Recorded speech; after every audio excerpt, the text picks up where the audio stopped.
Alors en ce moment, on est en train de mener un combat, justement, contre ces ex-pêches, cette mafia. Je dis que c'est une véritable mafia. C'est lucratif, en plus. Et dedans, cette histoire, j'ose pas dire des noms, mais je vais le dire quand même, c'est validé par des biologistes, des élus. Qui valident ce genre de pratique. Et des pêcheurs professionnels. C'est une question d'argent. Vraiment, qu'à gagner. Alors, ils ont trouvé un beau émissaire. Comme quoi, Le silure. le silure, Ouais. mais sans en avoir réellement fait des études. Eh oui, c'est ça. Ouais, bah c'est un petit peu de mon expérience à moi de jeune pêcheur.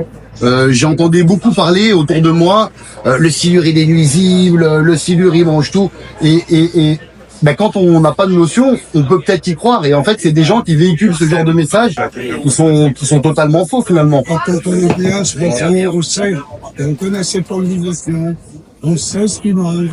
Et là, on peut pas aller jeter la pierre, c'est pas possible.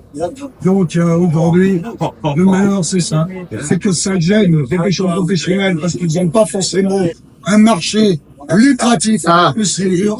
Et automatiquement, il faut qu'ils prennent moins de cendres, moins de poissons comme ça, et il faut qu'ils mettent le dos, ça sur le dos du silure. Alors qu'il y a des choses qui leur sont aux yeux. Le bouc émissaire, c'est le mot parfait. Il y aura un cas de fichier, on va dire. Ouais. J'ai quand même du recul, hein. Je suis président. J'ai vécu l'arrivée du sang. D'accord. L'arrivée du sang, ça a été parlé. Au début, le sang, il était pour les pêcheurs, pour les fédérations, les détracteurs de thé. Oui, j'ai entendu parler de ça. Simple fait tous les poissons. Ça tuait par plaisir. Ça blessait les poissons, ça les mangeait pas. Et c'était le bon poisson à qui tout le monde prêtait la pierre, le sang. Ouais. Maintenant, il est rentré et tout le monde le protège. Exactement. Et voilà le problème. C'est que dès qu'il y a un nouveau poisson qui arrive dans un milieu, qui est carnassier, et ben forcément, ça dérange du monde. Le sang, à partir du moment où ça, chair, avait une valeur culinaire et une valeur marchande, à ce moment-là, ils l'ont protégé. Ah. Et là, le silure, bah, c'est encore autre chose. Ils en sont encore pas là. Et là, pour l'instant, on le détruit. Et c'est triste à dire. Parce que la nature, elle n'est faite que d'équilibre et de déséquilibre. Exactement. Laissons faire le temps, je l'ai toujours dit. Moi, je suis tout à fait d'accord avec ça. Le silure est arrivé dans le Rhône, la Saône et la Seille, il y a plus de 50 ans.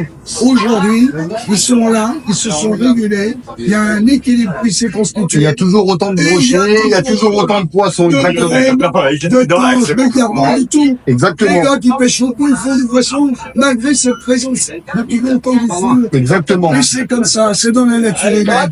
L'humain, il faut qu'il trouve toujours un beau émissaire quand il fait des échecs qui sont quelque chose.